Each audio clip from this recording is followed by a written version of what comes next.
in Merced, California. It is so good to be here with you on this Sunday afternoon, June 6th. I have started using a book that I received from Coot Blackson called The Magic of Surrender.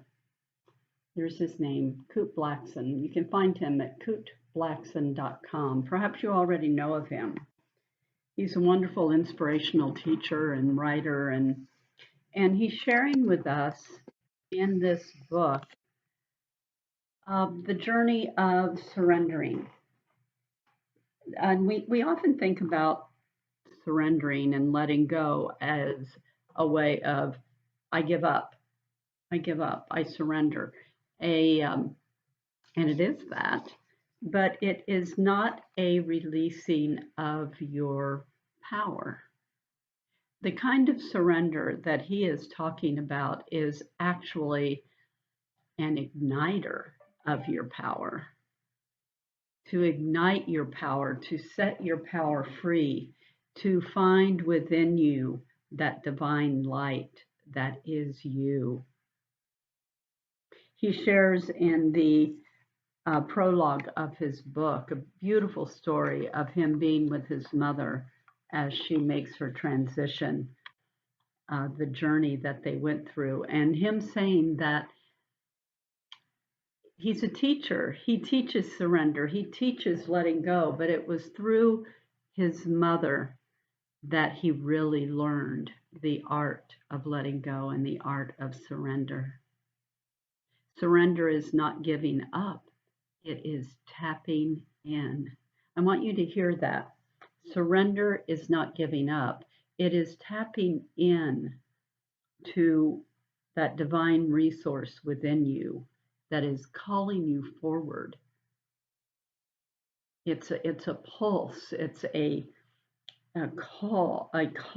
It's oh, I can feel what it is better than I can give you words for what it is.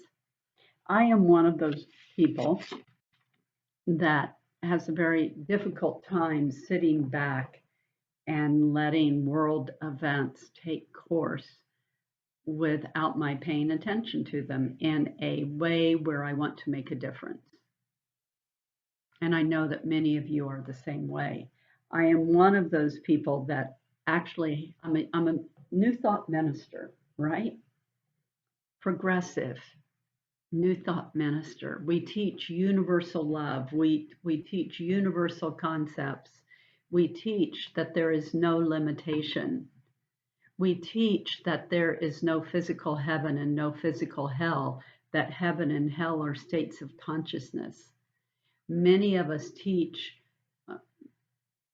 the concept of reincarnation. I do from the standpoint of it's just what makes sense to me, because I know for a fact that there is some sort of life after death that keeps us so very connected, and that it is not something that we have to be saved and found worthy of experiencing. We teach states of consciousness as being tapped into that universal flow of life. One of the, I forgot the train of thought that I was going for. Let me go back to that for a moment. That I am one of those people that teaches that all is well, that we work from a place of divine order, that the universe, that God, whatever name you give to God, whatever aspect that you give to God, that it's all good. We teach that. I teach that. And at the same time, I have to tell you how frustrated I get when I hear people just use, it's all good. It's all good. Well, you know what? Sometimes it's not all good. Sometimes people are in pain. I use the example of Andrew Harvey. If you don't know Andrew Harvey's work, please look him up. He's a wonderful spiritual social activist. And I heard him speaking years ago. And he said that he can get so frustrated with New Thought teachings, with the positivity, that it's all good all the time. Now, in the universal standpoint, in the universal picture, it is all good all the time. But in the human physical journey, sometimes it's not all good. Sometimes there is pain. So Andrew Harvey was teaching, and I heard him say how frustrated he gets that we don't go, yes, and. Yes, it is all good, and there is human suffering. And he said, you can say it's all good all the time, but tell that to a starving child. Tell that to a starving child. I believe in my teaching, in my credo, that I have a responsibility to show up in the world and be a part of a solution, to not just sit back and not take action to move this universal love forward. Oh, so sometimes it gets very uncomfortable. Sometimes it gets very uncomfortable. And I need to find a place where I can live in that one foot in both worlds, to be able to know and affirm the light of it is all good and it is all one God. And there is a universal divine order that is at work. And at the same time, to acknowledge that there are some pretty wacky, crazy, not very nice things that are going on in the world. I'm really being very polite here, because in my own private world and in my head, um, the feelings and the thoughts that I have are not as light. I see there's a lot of darkness. I see there is a lot of power grabbing. I see that there is a lot of meanness and a lot of hate and a lot of grabbing for power, instead of finding a way in our world to take care of each other. Instead of finding a way, there are ways, many, many millions of people are doing it, but there are so many other people that are making it so very difficult for people to have basic human rights. And that's where my angst comes in. That's where my sadness comes in. And oftentimes I feel angry about it. Now, the anger and the sadness can be propellants, they can move us forward. But I, for one, and I want this for you as well, to not have it be the fuel that burns us up, to not have it be the fuel that makes us sick. We must find a way to be able to live in the light, acknowledge the darkness, and listen for what is ours to do. And that's what Kurt Blackson is talking about here with the magic of surrender. I encourage you to look him up. He's a wonderful teacher. He has a podcast, again, Kute, Kute, Blackson, BLACKSON.com. Thank you, Kute, for the book. But it's surrender. Again, surrender is not giving up. It is tapping into that divine source within us that moves us forward. It inspires us. It is that impulse. Again, he shares the story of being with his mother on her journey as she transitions through life. And that the thing that surrender that he was a master teacher of, he didn't really master it until he watched his mother live it and to live her life, which is how he had learned it for all those years, but to live his life and go to that deeper place of what surrender really means. He uses an analogy of going on a journey and getting on an airplane and making your plans, and instead of getting on the plane and sitting back and enjoying the flight, that you decide you've got to get into the cockpit and fly the plane yourself. And he says, you are not the pilot, you are the passenger. You are the passenger that is getting to sit and absorb the love and the joy of the journey.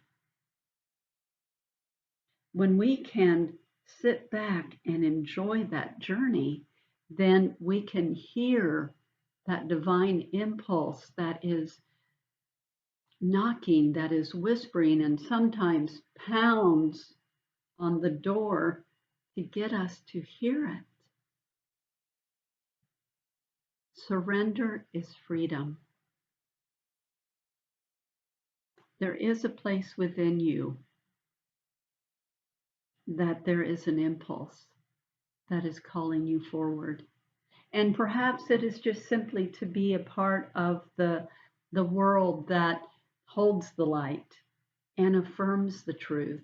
It may be for you someone who gets out and makes a physical difference in the world. He gives us the example of many people in his book.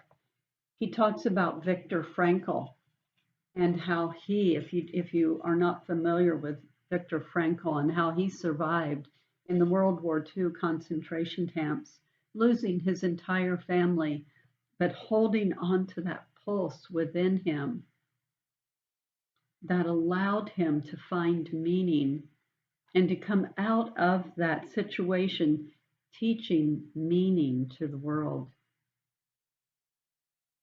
He talks about Sojourner Truth, a slave who walked away from her chains, had the bravery to sue for ownership of her son, and spent her life fighting for the rights of people just like her. She couldn't read, she couldn't write, but she knew that she had a voice and it was pulsing inside of her to be heard. He talks about Malala Yousafzai, the young woman at the time, a teenage girl who was shot by the Afghanistan army because they didn't want girls to be educated. Heaven forbid girls be educated because they know the power of the feminine spirit. She survived that attack and has gone on to make such a difference in the world. We have not heard the last of her, I am quite sure. Coot Blackson said she is an example of resilience.